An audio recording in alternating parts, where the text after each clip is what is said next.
So ayan, magandang umaga, tanghali, hapon at gabi sa inyong lahat, mga boss saan mang sulok ng mundo. Ngayon itong video nga pala natin ay ito yung video ng pagpunta namin ni Macy sa Batha sa may Villaggio Mall. Magmula yan dito sa aming accommodation Bale ito yung rutang dinaanan ng Uber. Kasi kalimitan ang lugar nga pala na to is Nasim. Bali dito kami dadaan sa may likod sa may papuntang ang labas nito kung doon sa Eastern Ring Road sa may Al Rajimos sa may exit 15. Doon ang daan nito. Dadaanan namin dito yung may release ng tren na ginagawa. Kasi kalimitan pagka papunta ng Bata doon mismo dumadaan sa may Kurais Road sa pinaka main road. Pero sa time na to, dito tayo dumaan ngayon sa may likod, no. Pagpasensyahan nyo na yung ating video at yung salamin nung Uber taxi na nasakyan namin. Medyo hindi nahagip ng wiper yung niya. Malamang hindi pa nakakapagpalinis ulit ito. Kasi hindi mahagip ng wiper yan yung nasa may taas na yan, kaya malabo. Ayan yung daan na Prince Adbin Abad Road. Ito yung pangalan ng kalsada, no. Dito nga tayo tinuro ni Uber yung way na papunta doon.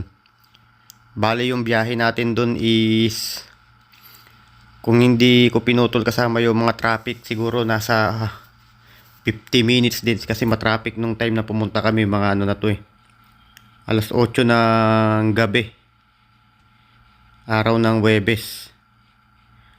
Mas maganda kasi pumunta dito pagka tapos na yung araw ng sahuran para hindi ganun kadami yung tao. At para talagang pag namili kayo, hindi ganun ka-crowded.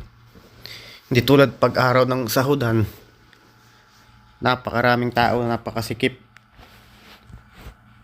Nakauwi nga pala kami nito mga past 11 PM na.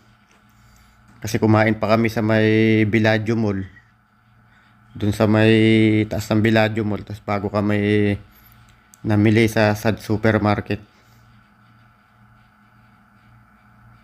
Bali yan yung ating way papunta doon.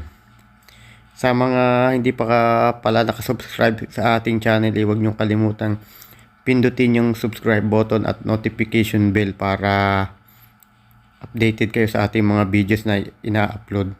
Sa ngayon wala na muna tayong mga videos about sa trabaho kasi halos lahat naman na-i-upload ko na dito. Lahat ng halos karamihan ng ginagawa namin na-i-upload ko na dito sa ating channel sa mga nakaraang buwan. Kung meron kayong mga gustong mahanap na video tungkol sa inyong mga katanungan, subukan nyo na lang hanapin sa ating channel. Baka meron tayong upload nun. Bali, ito na nga pala. Ang oras nga pala niyan is mga alas 8 siguro ng gabi. Hindi ako nagkakamali. Medyo mabagal lang talaga yung takbo namin dito kasi dito sa lugar na to matraffic nga, gawa nga ng yan na yung ginagawa yung release ng train. Pero pag nakalagpas na tayo dyan sa may kalsada sa may Eastern Ring Road, pag nakatawi na tayo ng Eastern Ring Road, medyo mabilis-bilis na kasi doon wala na ganong mga ginagawa doon. Elevated na kasi doon yung release ng train, hindi tulad dito na nasa kalebelan din ng kalsada. Doon kasi elevated na, kaya medyo mabagal. Yan yung ating pagbiyahe. Medyo matagal-tagal lang talaga. Unlike kung doon kami dumaan sa may mismong main road sa may Kurais Road, mabilis lang ang biyahe. Siguro 30 minutes nandoon na tayo sa Batha. Since ito nga yung tinuro ni Uber, kaya ito lang din yung susundan ng ating driver. Diyan may matadaanan din kayong Kamsa-Kamsa tsaka Albaik. Tapos Al Romancia.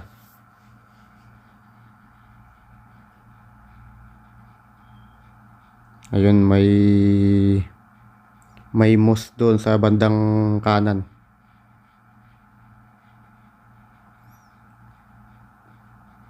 Medyo mabagal lang talaga yung ating takbo.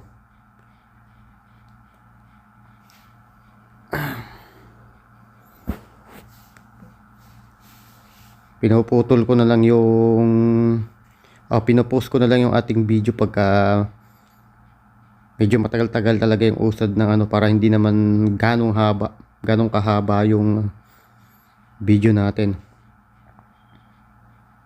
Siguro ang layo nito simula sa bahay hanggang sa Batha nasa 20 to 25 kilometers siguro. Tansya ko lang, mga ganun.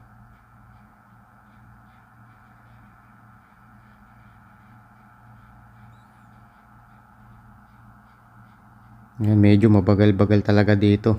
Puro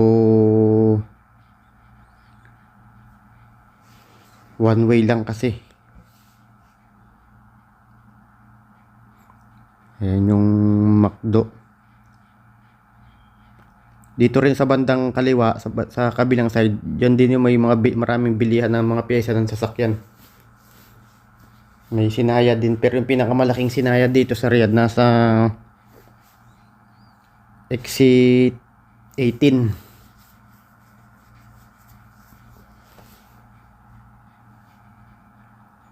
Doon sa may dadaanan natin mamaya papuntang Batam, mamaya madadaanan din tayo mga sinaya doon. Nandun na lahat ng mga bilihan ng pyesa tsaka pagawaan. So ayan, no. Medyo maganda, mabilis-bilis na yung biyahe natin dito. Nakalagpas na tayo dun sa medyo masikip na daan.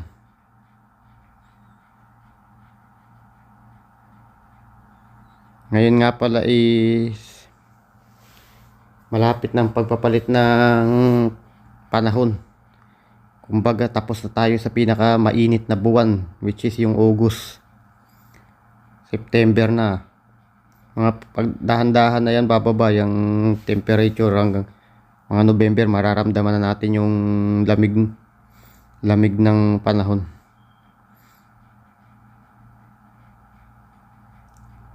Ngayon nasa 40 plus pa rin yung maximum temperature pagka-araw. 41 to 44 doon naglalaro. Pero pagka talagang peak, yung pinaka-peak talaga niyan 46, 47, mga ganon. Ang kaibahan lang ng init dito sa Riyadh, init lang siya, wala siyang, kung may humid man siguro napaka konti, unlike sa Dammam at Jeddah na talagang pagpapawisan ka talaga doon kahit wala kang ginagawa. Kaya mas maganda dito sa Riyadh talaga.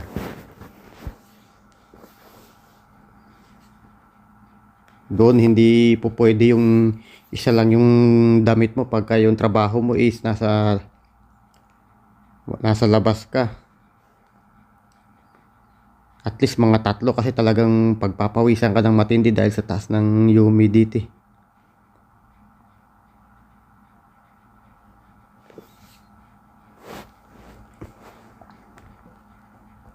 Nasaan na ba tayo banda nito? Medyo malayo-layo pa tayo sa may Eastern Ring Road Crossing, which is dun din banda sa dadaanan natin bandang kanan sa may baba. Nandun din yung pinakamalaking branch ng AC Delco, yung dating company na pinagtrabahuan ko, which is yung Al Rawabi exit 15. Ngayon nga pala ang Friday, itong araw na binoise over natin to.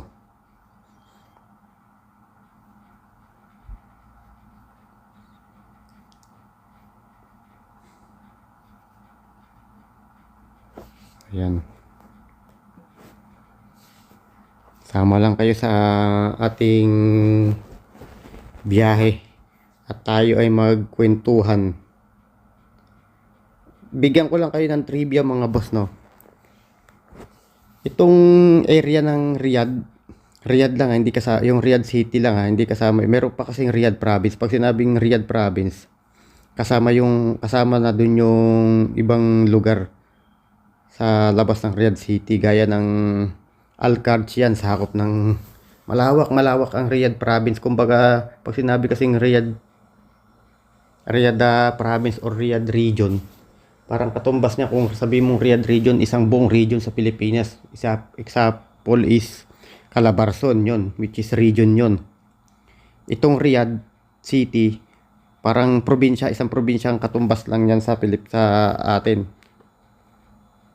Ngayon, kung ikukumpara natin yung Riyadh City lang, kung ano yung area ng Metro Manila dyan sa Pilipinas, i-times 2 nyo po, o almost times 2 yung area ng Metro Manila, ganun po kalaki yung Riyadh City. Riyadh City lang po yan. Yung Al-Kharj po, hindi na po sakop ng Riyadh City yan kasi sa labas na ng Riyadh yan eh. Pero pag sinabing Riyadh Region, yan, kasama po yung Al-Kharj. Yan po yung bandang south. Sa baba po ng Riyadh yan, Al-Kharj.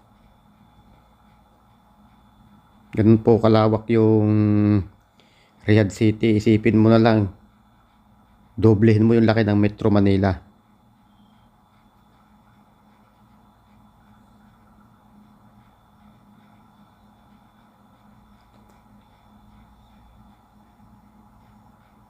Yan, saan na ba tayo banda? Dito pa rin, mahaba kasi itong ginagawa na ano na to, na release ng train, ng pinaka train tracks. Ka-level lang kasi siya ng kalsada.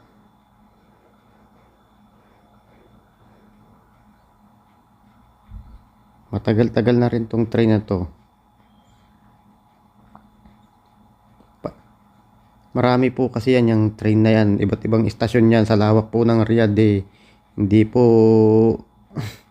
natin alam kung saan yung ano yan.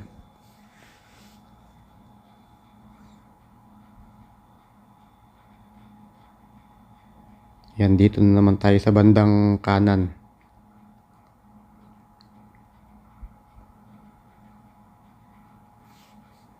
Siguro kung nasa ano tayo ng biyahe natin, almost 50% o nasa kulang-kulang kalahati na tayo ng ating biyahe.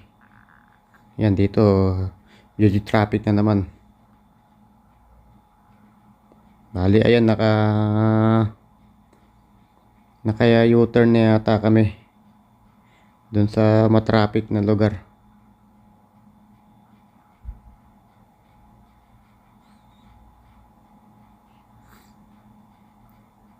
Two years din ako dito sa Riyadh kasi nung nasa Sedelco ko, dito talaga ako sa Riyadh. Kaya lang sa lawak ng Riyadh, dito bandang lugar na to, hindi ko pa ganong kabisado kasi nasim to eh. Doon ako banda sa may south ng Riyadh, exit 21 hanggang exit 23.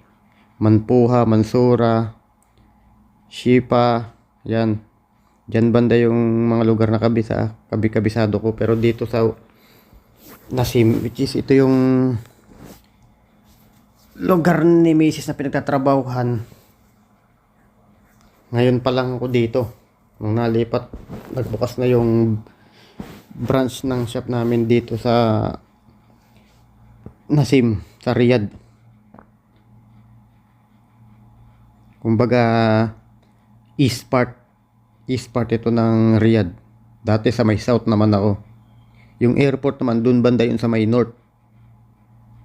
Malapit na sa may Banban.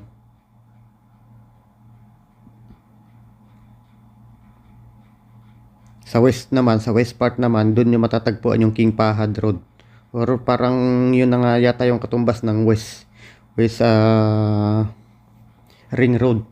Kasi meron Northern Ring Road, Eastern Ring Road at Southern Ring Road. Pero yung pinaka west mismo na pangalan, parang yun na yata yung King Fahad Road. Which is dun natin matatagpuan yung mga matataas, tatlong pinaka matataas na gusali dito sa Riyadh, which is yung number 1 yung Kingdom Tower, pangalawa yung Faisaliya, tapos pangatlo yung tinatawag nilang spiral or twisted building. Pero kung galing kayo ng south, una yung makikita yung Faisaliya Tower. Yung may parang bilog na nakapatong sa pinakatuktok ng building, yun yung Faisaliya. Tapos pangalawa yung Kingdom Tower. Yun na yung pinakamataas na may sky bridge din sa taas. Lahat yan along King Fahad Road lang.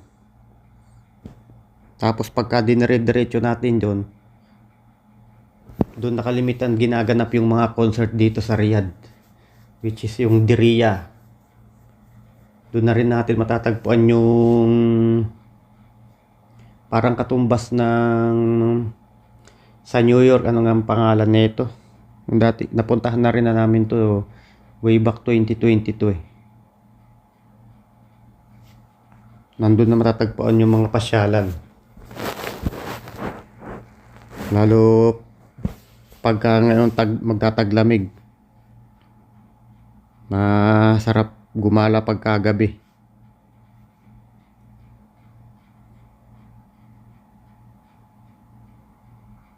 Bali ito na pala, malapit na tayong lumabas ng Eastern Ring Road nito, kasi ito na yung elevated na yung train. Medyo papasok lang tayo sa looban kasi dito yung reroute na tinuturo ng Uber. Malapit-lapit na tayong makatawid ng Eastern Ring Road.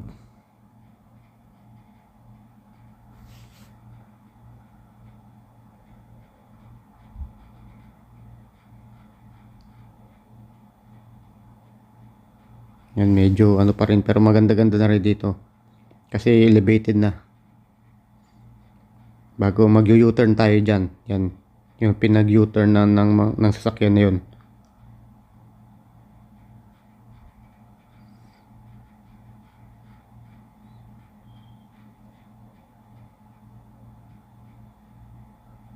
Yan na yung hindi natin ganong napansin dito yung Al Rajimus eh. Yun yung pinaka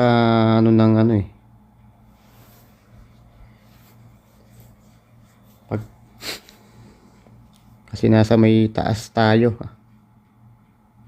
Nasa taas ng Eastern Ring Road na tulay. Ito istasyon to, kaya malapad yung mga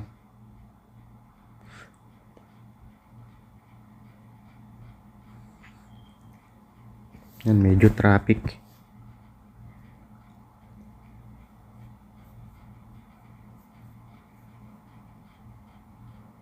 Kamusta na nga pala yung mga dating kasamahan natin sa trabaho dyan sa Isidelco, gaya ni Boss George na nasa Pilipinas na. Nag-exit na pala siya dun sa UAE. Si Boss Yas na malapit na ring umuwi, tapos Boss Abel na nandyan sa Mindoro. Shout out sa inyong lahat dyan.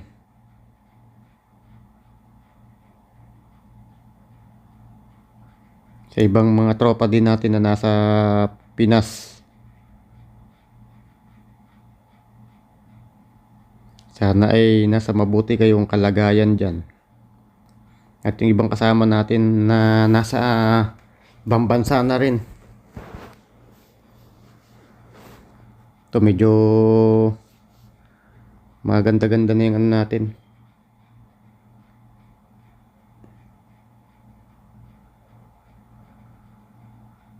Parang nakatawid na yata tayo ng Eastern Ring Road. Hindi ko na malaya na. Parang nakatawid na nga yata tayo, mga boss.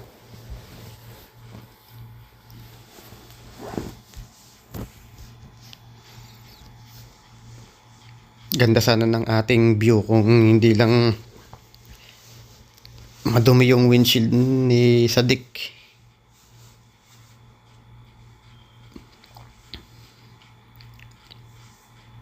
Nakalagpas na nga tayo ng ng Eastern Ring Road nito.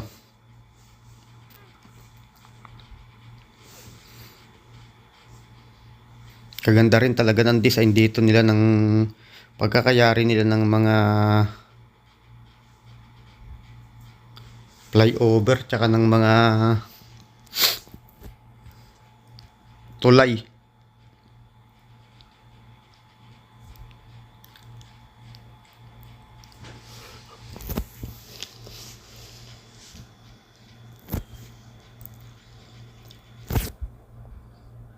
Pagka gantong tag-init or mainit pa ang panahon, maganda talagang pumunta ng gabi. Para hindi matao tsaka hindi ganong kainit. Pero pagka taglamig naman, parang mas masarap gumala pagka yung mga katanghalian. Para naglalaban yung init tsaka yung lamig ng hangin. Kasi pagka taglamig dito, ang maximum temperature lang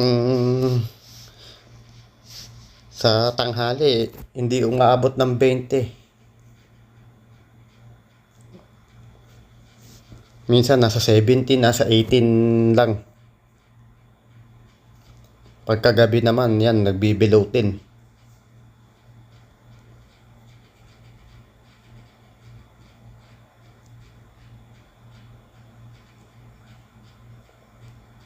Tagal ng ating biyahe ngayon. Oh. Ito, biglang tumawid yung sasakyan na yun. Buti na lang, hindi ganun kabilis yung aming takbo. Alerto din yung driver.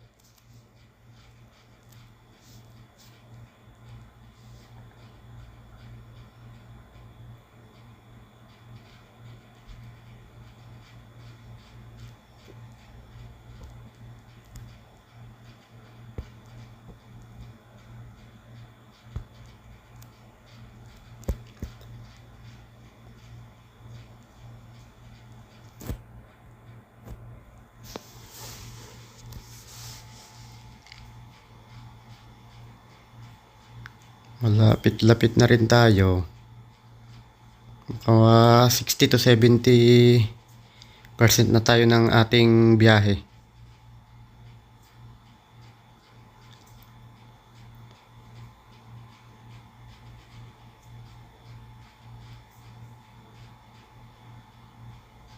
Diyan, tayo dyan? Kakaliwa.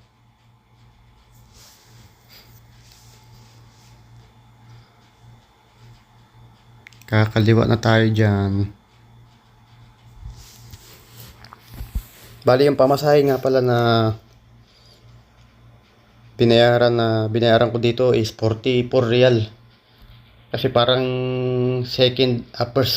first stop yung sa bahay kasi galing to mismo dun sa bahay nila Macy's, accommodation sa hospital.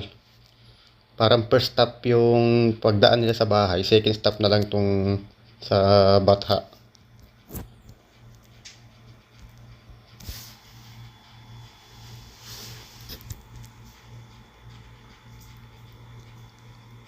Tapos makalagpas dyan sa may Lulu, kakanan naman tayo.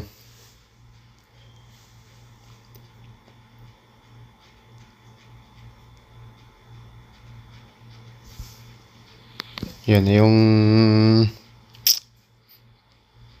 parang papunta na tayo ng Malas nito eh. Yan na railway station.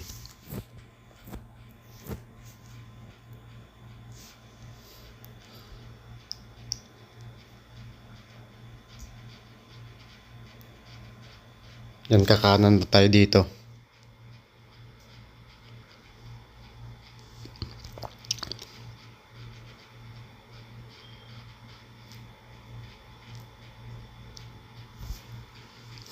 Yung mga nasa gitna na nakikita nyo na yan, waiting area ng bus naman yan. Yung BRT bus. Kumbaga, sa Metro Manila parang yung bus carousel na nasa gitna lang siya. Pero yung bus dito mahaba. Parang trailer type yung bus dito, di ba?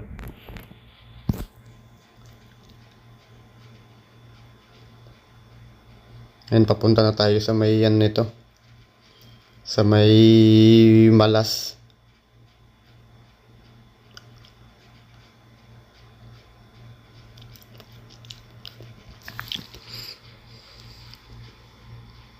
Medyo maano na yung kalsada rito, malapad-lapad na.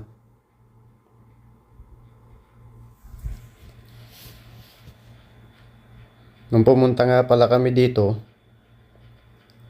wala ganong tao. Kasi Huwebes.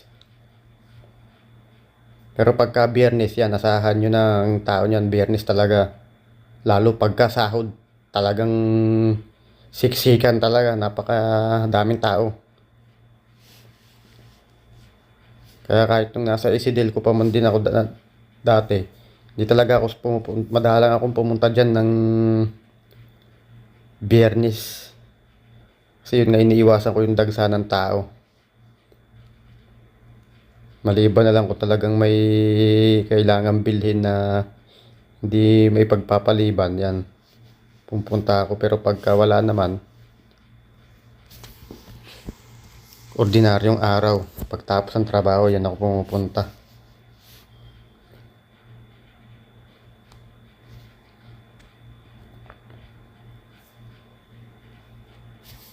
Ito yung medyo busy na lugar na.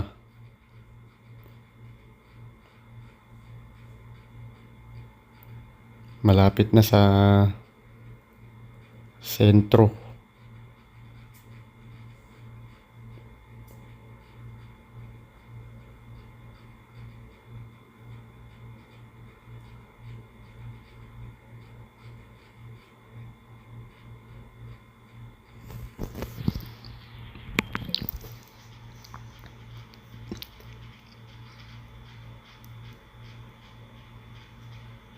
Dito na tayo kakaliwa.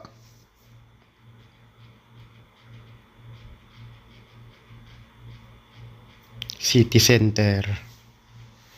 Turn left.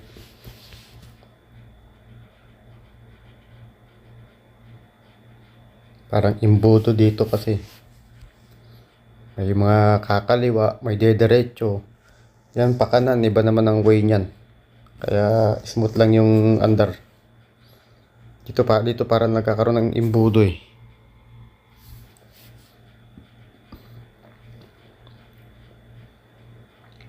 Madadaanan na natin pagka lagpas natin dito yung mga bilihan ng mga pyesa ng sasakyan, mga accessories, tsaka mga shop, mga pagawaan.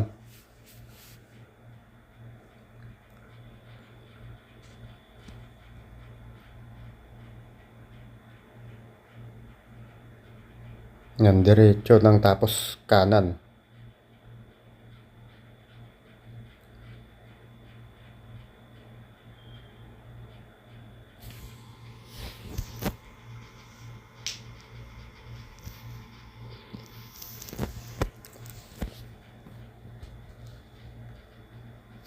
Dito tayo. Ang dire-diretso na yan doon.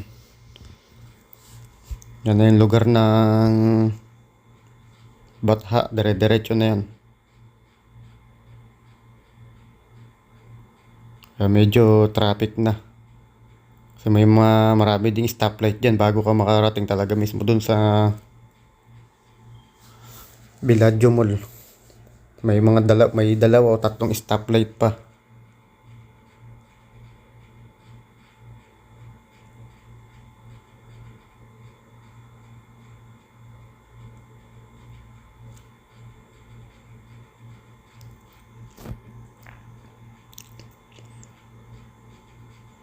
Yan, pababa. Ito yung unang stoplight.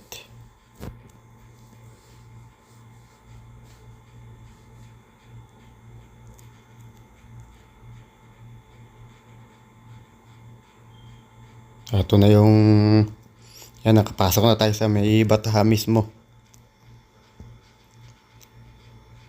Ito na yung mga shop dito. Banda doon sa may unahan. Mga accessories ng sasakyan dito, marami.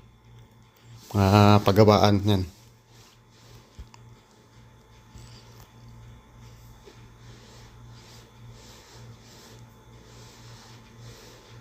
Buhay na buhay dito pagkagabi.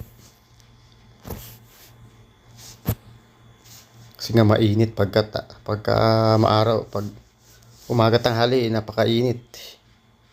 Kaya kalimitan gabi. Gabi sila lumalabas. Parang ano sa atin to. Banawe. Yan, tabi-tabi na yung mga shop dyan.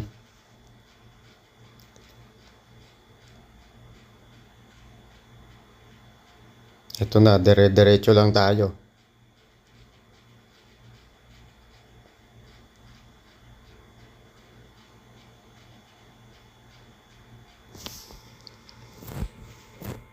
Ito na yung mismong Bataha mga boss.